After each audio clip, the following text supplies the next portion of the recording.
owns your data? A topic perhaps more prevalent now than ever before, and with me in the studio right now to discuss it is Dougal Thomson. Dougal, welcome back to the studio. Hi, Monica.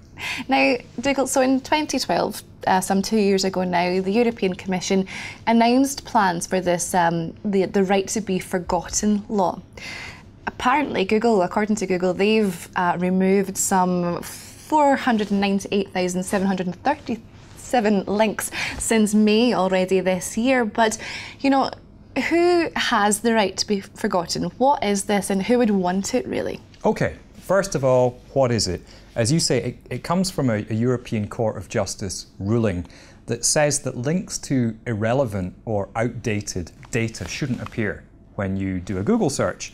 So if you want to apply for something to be removed, Google has to decide whether keeping the link is in the public interest or not. Next question is, who might want the right to be forgotten? I suppose anybody who's got embarrassing or hurtful or damaging information about them on the internet. And that's probably quite a lot of people. Yeah. But who actually has the right to be forgotten in this case? I'll give you some examples of people that have successfully had links taken down. There was a German victim of rape who asked Google to withdraw a link to a news story about her case when you did a search against her name. There was a Belgian who asked Google to take down a link to a story about him when he was a child. And there was an Italian who asked Google to take down a link to a page that had taken a self-published photo and reposted it without permission.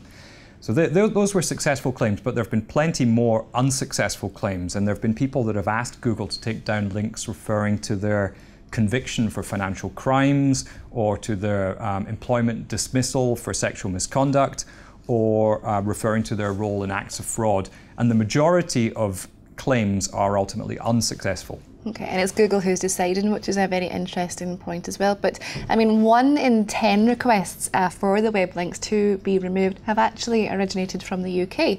Now, despite this, even the UK's Ministry of Justice has said that this law, you know, it creates an unrealistic and unfair expectations.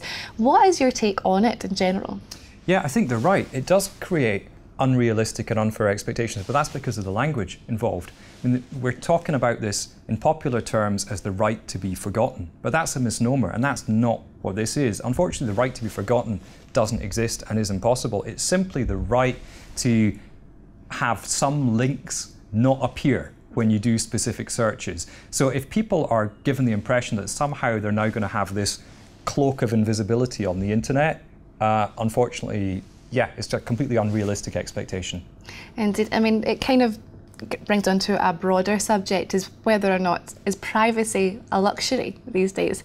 I mean, it seems as though everywhere you turn there's a kind of a price tag or a motive for people to use your data, your information, whether it be for financial or competitive gains or this, that and the other, really. What do you think? Yeah, absolutely, you're right. I mean, companies like Google, Facebook, Amazon, Twitter, the companies that are driving the internet economy, they're all making huge fortunes from harvesting and using our personal data. And we don't get paid for any of this. There's an American computer scientist called Jaron Lanier who coined the phrase virtual reality. And he's said about this that the dominant principle of the new economy has been to conceal the value of information. We've decided not to pay people who freely provide and share data. And meanwhile, of course, these big firms are generating huge sums of money. Now, it's an appealing idea that people might ultimately one day get paid cash that reflects the monetary value of their data, but I think we're still some way off from that. Yeah, it would seem an ideal, but perhaps not a reality just yet. Now, there are articles of perhaps agricultural companies, pharmaceutical companies who are in themselves, they're weighing up the pros and cons, the benefits of sharing their data to bigger companies and what they might reap from that in the future. But what about, you know, the average Joe, the person on the street? How vulnerable are people nowadays? Or is that even really the right word to use? Because are we still benefiting in kind, be it from having, you know, free access or free accounts with Facebook, for example? Yes, vulnerable is the right word. And the more naive you are, the more vulnerable you are. And there are plenty of examples of people who have sent out an abusive tweet in the heat of the moment, or posted a drunken photo on Facebook, and then have to deal with some pretty painful consequences. But I think as a society, we're working through this and we're learning how to play the system.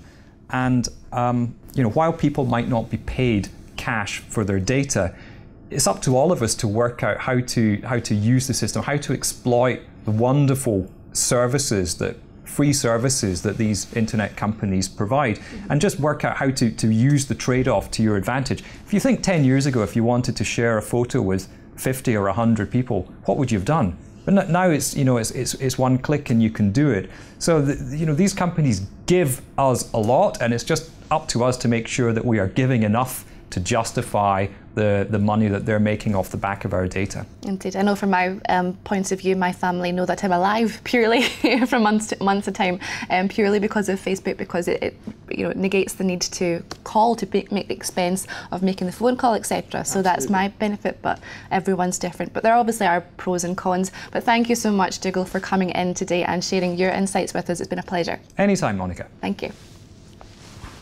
Okay, well that's all from Dougal and myself for the moment. Please do keep clicking back to Dukascopy TV for the next exclusive interview coming your way very soon. Goodbye for now.